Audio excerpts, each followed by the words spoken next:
Many games have different strategies that you can employ to help win your game or to build decks. Wixoss has a lot of unexplored design space, and strike theory is an explanation as to why winning decks keep winning while other brews might fail. So what is strike theory? Well, let's start with the most fundamental level of the game.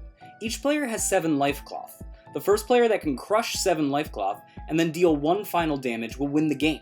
That means, at the most simplest level, you can deal 8 damage and you should be able to win the game. Right? Well, it's a little more complicated than that. Assist L-rigs, guards, and other forms of damage prevention will stop you from being able to make such a clean victory. So, how many attempted attacks do you need to make? Well, that's where strike theory comes in. Most games of Wixoss currently go to about turn 4, which means that you'll naturally get 4 L-rig attacks in.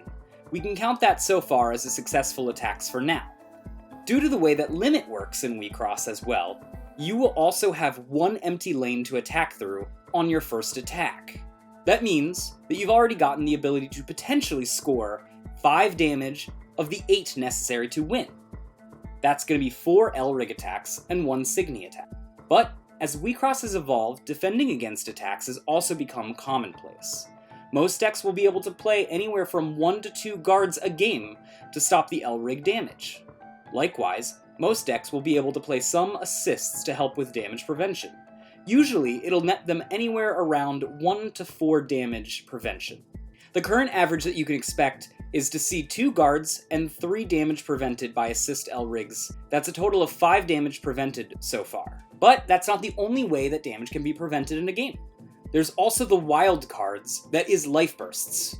But we can make some assumptions that will help us figure out what kind of Lifebursts we expect to play against. In a deck of Wixoss, 20 of the 40 cards will have Lifeburst on them.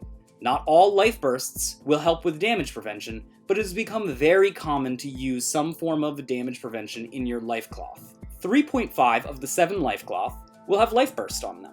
And since some Lifebursts can prevent 2 damage, and others can prevent 0, it's a safe assumption would be that 2.5 Lifebursts per game will prevent damage. Let's round that number up to 3, just so we can overestimate. Now that means in a game, you will be able to hit for 5 potential damage, but the opponent will be able to prevent 8 potential damage. That leaves attackers with a natural disadvantage. They have to make 11 potential damage with their deck, outside of the natural 5 attacks that we described before. That's a lot of strikes to make. And remember that you only get 3 Signy attacks and 1 L-rig attack per turn. But don't worry, this is actually very doable. The important thing is to remember that there are many ways to build damage into your deck. Some Lifebursts offer defense utility and removal. Some pieces, or L-rigs, can deal damage directly.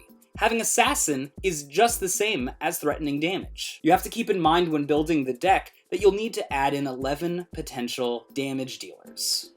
The easiest and most reliable way to add potential damage is in the L-rig deck, because you will have access to these cards every game.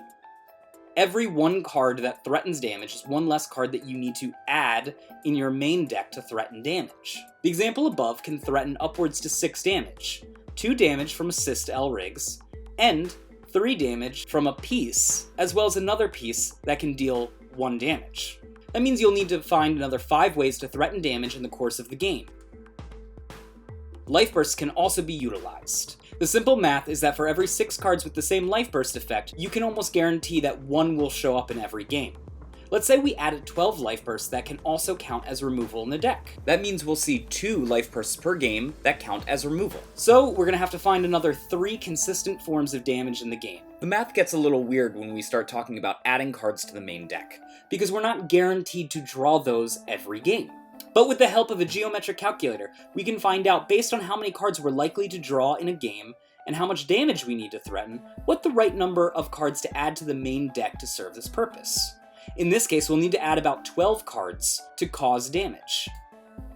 With all of these added together, we can see that we can threaten upwards to 16 damage per game. Now, 8 of those will be stopped by our opponent's effects, but that should still allow 8 damage to go through, which will win us the game.